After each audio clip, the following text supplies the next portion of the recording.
Pemirsa, operasi razia penyakit masyarakat di Kalijodo ditemukan berbagai barang bukti minuman keras dan senjata tajam. Beberapa orang yang diduga pemilik kafe diperiksa polisi.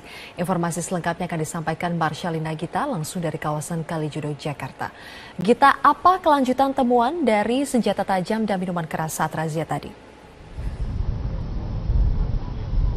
Menurut Kabid Humas Polda Metro Jaya Kombes Pol Muhammad Iqbal menyatakan dari ratusan senjata tajam yang berhasil ditemukan dan juga disita oleh pihak kepolisian dalam operasi penyakit masyarakat, kali ini diindikasikan bahwa senjata tajam ini digunakan untuk hal-hal yang berbau kriminalitas, sehingga dari pihak kepolisian ini masih akan kembali menyelidiki lebih lanjut lagi terkait dengan temuan senjata tajam. Nah, untuk temuan-temuan yang berhasil disita oleh pihak kepolisian dalam operasi penyakit masyarakat hari ini, ada 33 senjata tajam yang berhasil disita, ada 1 senapan angin, 436 anak panah yang diduga beracun, kemudian ada celurit, ada busur, dan ada senjata tajam lainnya. Bahkan tidak hanya senjata tajam saja yang berhasil disita oleh pihak kepolisian, namun juga ada 9.000 lebih botol minuman keras dan 166 pack alat kontrasepsi.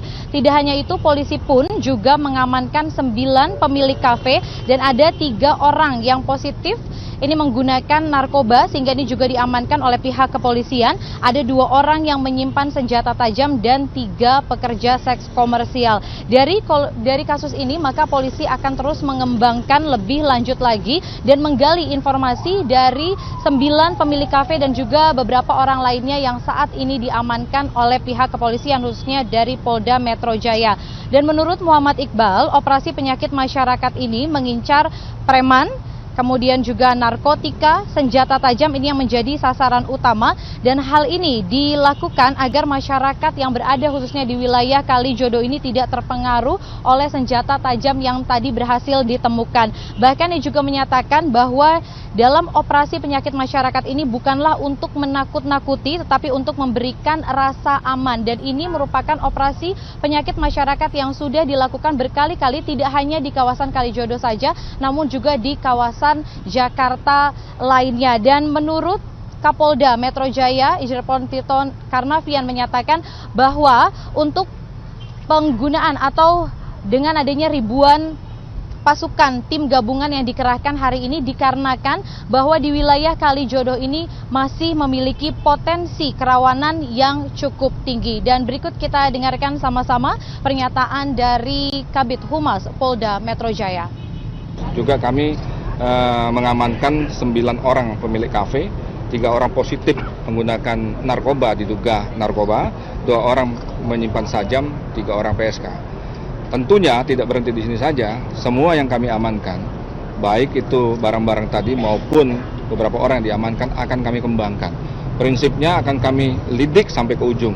Apabila terbukti melanggar aturan pidana atau hukum, kami akan proses hukum siapapun di belakangnya, siapapun orangnya.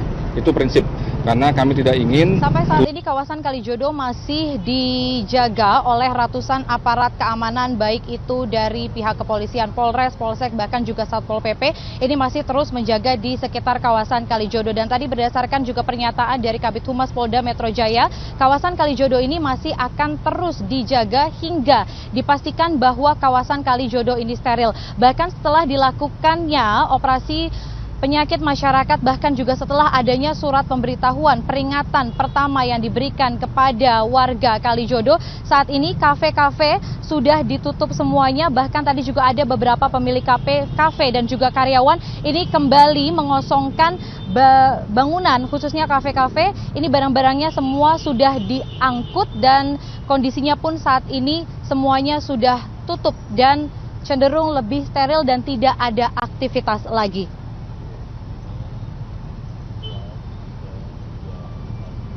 Demikian, Zilvia. Marshalina kita melaporkan Jawa Tengah. Tim Detasemen 88 Anti Teror Polri menangkap 5 orang terduga teroris di 2 lokasi berbeda di Kabupaten Malang, Jawa Timur. Sedangkan Polres Temanggung dan Densus Polda Jawa Tengah menangkap 40 orang terduga teroris yang melakukan latihan ala militer di lereng Gunung Sumbing. Tim Detasemen 88 Anti Teror berhasil menangkap 5 terduga teroris di 2 lokasi berbeda di Kabupaten Malang, Jawa Timur. 4 orang terduga teroris ditangkap dalam sebuah mobil niaga, sementara seorang terduga lainnya ditangkap di kawasan Kecamatan Dau. Keempat terduga teroris yang ditangkap dalam sebuah mobil niaga sebelumnya telah diintai oleh tim Densus 88. Tim menghentikan para terduga saat dalam perjalanan menuju tempat berkumpul di kawasan Ngijo. Kondisinya travel tadi di tengah jalan, jadi cepat membuat kemacetan sebentar. Ada berapa orang yang kira-kira diamankan? Nggak kelihatan karena kondisi kacanya ditutup dan sempat ada orang teriak-teriak juga di dalam mobil yang Avanza tadi. Meski membenarkan adanya penangkapan tersebut, polisi belum memberikan rincian terkait jumlah dan identitas para terduga teroris. Yang menjelaskan detail dari Mabes. Barnya teroris. Anak buah Santoso. Oh, enggak tahu. Berapa orang? 6. Enggak tahu, belum. Detailnya saya belum. 5. Belum tahu. Nama. Tim gabungan Polres Temanggung dan Densus Polda Jateng langsung menggerebek sebuah rumah di Desa Gandurejo, Kecamatan Bulu. Rumah milik warga bernama Suparlan diduga dijadikan tempat pelatihan 40 orang terduga teroris. Berdasarkan informasi warga setempat, para terduga teroris ini kerap naik ke Bukit Sekandang lereng Gunung Sindoro untuk melakukan pelatihan ala militer. Namun, para terduga berdalih melakukan latihan SAR. Pelatihan seperti teroris itu. Nek Ahmad itu fungsinya sebagai apa Pak yang diamankan ini? Dia cuma mengawasi kalau ada gerak-gerik, ada intel, ada orang yang mencurigakan. Kalau dari desa Jaman yang diamankan berapa orang? Satu Ahmad itu? Iya. Kalau yang 50 sudah bergerak ke Sumbing? Yang lain belum turun, masih di Sumbing. Karena dianggap meresahkan warga, ke-40 terduga teroris langsung diamankan dan dimintai keterangan ke Mapolres Temanggung. Para terduga berasal dari Sukorejo, Semarang, Solo, dan Temanggung. Polisi juga mengamankan 5 senjata angin, bendera, golok, rompi, dan buku jihad. Tim Liputan, Metro TV. Hingga kini puluhan warga yang diamankan di Temanggung, Jawa Tengah masih diperiksa oleh tim Densus 88 dan Kepolisian Resor Temanggung terkait dugaan tindak terorisme.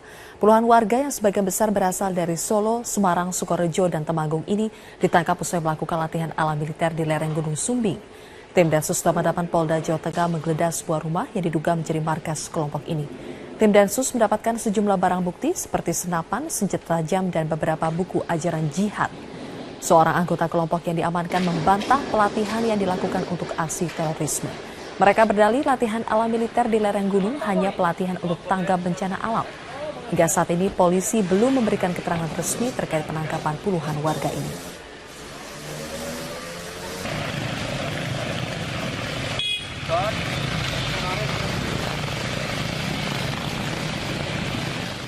Kepolisian Resor Malang, Jawa Timur masih menjaga sejumlah kawasan yang diyakini menjadi tempat berkumpulnya 4 orang terduga teroris yang ditangkap Jumat malam. Petugas melarang awak media untuk masuk ke kawasan perumahan tersebut. Rekan Herma Darmayanti akan melaporkan langsung dari Surabaya, Jawa Timur. Herma, bagaimana penjagaan kawasan yang diyakini sebagai tempat berkumpulnya para terduga teroris? Sylvia, memang pengamanan terus diperketat bahkan bukan hanya oleh petugas keamanan dari perumahan setempat, tepatnya di perumahan Gria Permata Alam serta perumahan Green Hill yang termasuk salah satu kawasan perumahan elit di Kabupaten Malang ini. Tim Densus 88 juga memperketat penjagaan. Bahkan memang awak media dilarang melakukan pemberitaan atau aktivitas di kawasan perumahan elit tersebut. Dan diduga memang AR salah satu dari 4 terduga teroris yang Jumat malam ditangkap oleh tim Densus 88 ini bertempat tinggal di kawasan perumahan Gria Permata Alam Ngijo sejak 7 tahun silam. Memang diduga sudah ada aktivitas kelompok tertentu di perumahan tersebut, tepatnya di rumah milik AR, dan selama seminggu sekali memang aktivitas itu terjadi, bahkan bukan hanya warga Kabupaten Malang saja, namun warga dari luar daerah pun berdatangan secara berkala, tepatnya seminggu sekali untuk berkumpul dan kemudian berbincang di kawasan rumah AR tersebut. Dan memang AR diketahui sebelumnya adalah berstatus sebagai pegawai negeri sipil di lingkungan Dinas Perhubungan Kabupaten Malang. Namun sekitar 1 tahun silam warga mengetahui bahwa AR sudah tidak menjadi pegawai negeri sipil, namun diduga bergabung dengan kelompok tertentu dan meninggalkan pekerjaannya sebagai pegawai negeri sipil, kemudian berjualan gado-gado di kawasan rumahnya. Kemudian AR pun berubah menjadi lebih tertutup dengan warga sekitar. Sylvia. Herma, sebelumnya tim Densus telah menangkap terduga teroris. Bagaimana kronologinya? Ya memang Jumat malam ada penangkapan 4 terduga teroris di kawasan Karangploso, Kabupaten Malang. Prosesnya memang Densus 88 memberhentikan sebuah mobil niaga yang berisi 4 orang terduga teroris. Salah satunya adalah AR yang saat itu memang ditemukan dengan identitas sebagai pegawai negeri sipil, namun saat ini sudah diketahui tidak lagi menjadi pegawai negeri sipil, dan 4 orang tersebut perjalanan dari Kota Batu menuju ke Karangploso, Malang. Dan kemudian mereka berencana akan melakukan pertemuan, diduga berencana akan melakukan pertemuan di rumah AR di kawasan perumahan elit yang berada di Karangploso, Kabupaten Malang. Kembali ke studio Zilvia, demikian. Herma, terima kasih atas laporan Anda. Pemirsa, dalam 2 pekan terakhir, jajaran Kepolisian Resor Kota Medan, Sumatera Utara berhasil menangkap ratusan pengedar narkoba dan pencuri sepeda motor. Ratusan alat hisap sabu-sabu dan barang bukti narkoba lainnya bersama 89 unit sepeda motor disita petugas. Hanya dalam waktu 2 pekan melaksanakan operasi, tim gabungan Polresta Medan berhasil menangkap 176 tersangka sindikat pencurian sepeda motor dan pengedar narkoba. Para tersangka kriminal ini tidak hanya laki-laki, namun juga terdapat wanita muda dan bahkan yang sedang berusia lanjut. Para tersangka sindikat pencuri sepeda motor ini melakukan aksinya dengan berbagai modus, mulai dari mencongkel rumah, mencuri kendaraan yang berada di parkiran, hingga merampok sepeda motor yang sedang dikendarai korban. Guna mengatasi maraknya pencurian sepeda motor, Polresta Medan akan bekerja sama dengan asuransi kendaraan untuk lebih teliti dan memperketat klaim pengajuan asuransi kendaraan yang hilang karena kerap terjadi laporan palsu. Pihak Polresta Medan sudah mengundang dealer dan asuransi, di mana dealer ini kami mengharapkan ketika masyarakat membeli sepeda motor, ini sudah mendapatkan kunci ganda.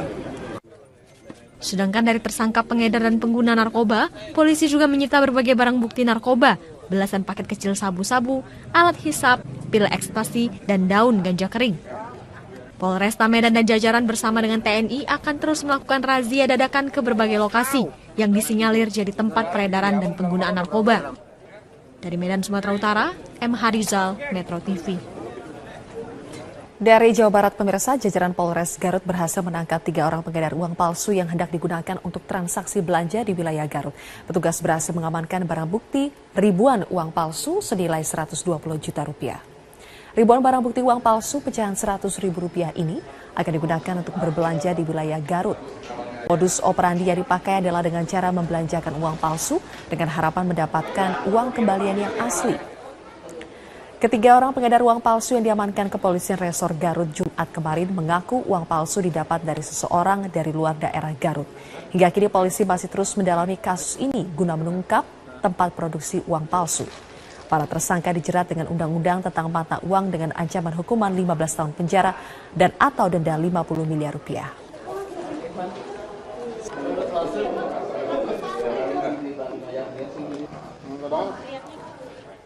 Pemirsa, personil TNI dari Kodim 0203 Langkat, Sumatera Utara berhasil mengamankan sedikitnya 24 ton bawang ilegal asal India yang diselundupkan melalui Aceh dan akan dipasarkan di Kota Medan. Melonjaknya harga sejumlah bumbu dapur seperti bawang dimanfaatkan sejumlah orang untuk mendapatkan keuntungan yang lebih banyak. Sedikitnya 4 truk bawang merah yang diduga ilegal dengan berat sekitar 24 ton berhasil diamankan petugas TNI Kodim 0203 Langkat saat akan dibawa ke Kota Medan. Penangkapan bawang ilegal asal India ini berawal dari laporan sejumlah warga yang curiga dengan aktivitas sejumlah kendaraan. Kemudian informasi ini ditindaklanjuti oleh Danunit beserta unit Intel. Kemudian didapatlah, sebetulnya ada 5 truk, cuma 1 truk lagi tidak terlihat dia. Iring-iringan 5, 1 truk ia hilang karena masih di belakang. Ini 4 truk. 4 truk Fuso ini diperkirakan asalnya dari India.